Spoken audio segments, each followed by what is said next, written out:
Que voulez-vous, quand ça ne veut pas sourire, eh bien ça ne sourit pas. Pourtant, Arthur Vichot avait accroché le bon wagon. Dès le départ, il était dans cette échappée d'une étape promise aujourd'hui à un baroudeur. Il n'était que 4 au départ, ça a été très long et ensuite 18 pour essayer de se disputer la victoire d'étape. À l'arrivée, ça n'a pas souri et comme un malheur n'arrive malheureusement pas seul, eh bien on apprend ce soir que Thibaut Pinot est souffrant. Réaction des principaux protagonistes. Ouais, j'ai une angine depuis bientôt 2 jours déjà, donc là j'ai eu de la fièvre cette nuit et aujourd'hui je vais galérer quoi. Donc en plus il fait 35 degrés donc c'est pas facile. Là je vais m'accrocher jusqu'à demain, donc j'espère plus rien donc je vais attendre la journée de repos maintenant et on verra après. J'espère que la journée de repos va me faire du bien.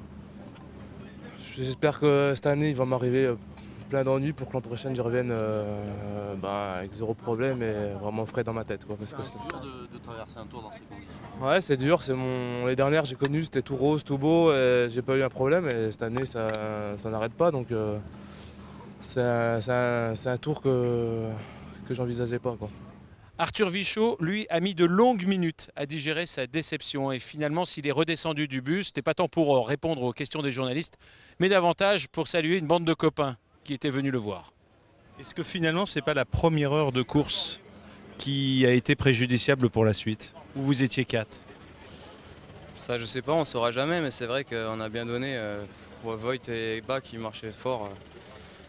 J'avais un peu de mal à me mettre dans l'allure et j'ai un peu fait de derrière moto avec eux là. Et après, quand c'est rentré les 14, on a encore bien roulé. Je m'en suis pas remis pendant 80 bornes.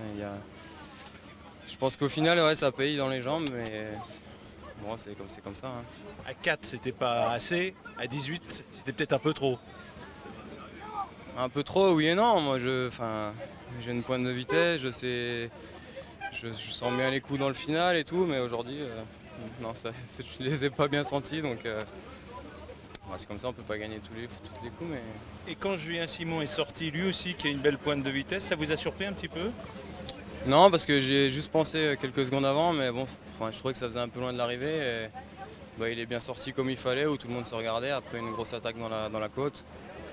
Puis après, voilà, c'était Julien devant. Je vois pas, on n'a pas, enfin là, entre Français, on va pas se mettre minable, relancer sur lui, donc je l'ai laissé partir tout seul et c'est dommage pour lui, il méritait de gagner. Matteo Trentin a été le plus malin finalement. Je pense, ouais. Ouais, c'est clair il s'est fait un peu oublier dans l'échappée. Et, c'est ce qu'il fallait faire. Et, bravo à lui.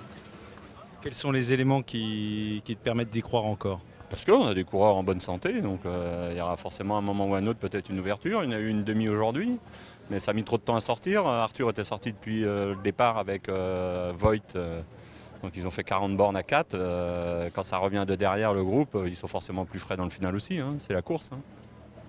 Est-ce que vous envisagez que sur le plan tactique, ça allait être de toute façon très difficile avec un groupe aussi nombreux? Bon, on savait que c'est toujours compliqué, il faut un brin de réussite aussi, hein, mais le problème c'est surtout qu'il a lâché beaucoup d'énergie dans les 40 premiers kilomètres quand ils étaient à 4. Donc c'est déjà là que ça condamne un peu le final. Toujours pas de victoire française. Je sais que c'est pas forcément votre principal problème. Vous voulez gagner avec votre équipe, mais qu'est-ce que ça inspire au président de la Ligue? Ah, rien du tout, parce que c'est pas parce que par certaines années on gagne 3 ou 4 étapes et que tout rigole qu'on est les meilleurs, et c'est pas parce qu'on n'en gagne pas qu'on est devenus les plus mauvais. Donc quand on regarde bien, ça tourne autour de quelques coureurs ou de quelques équipes.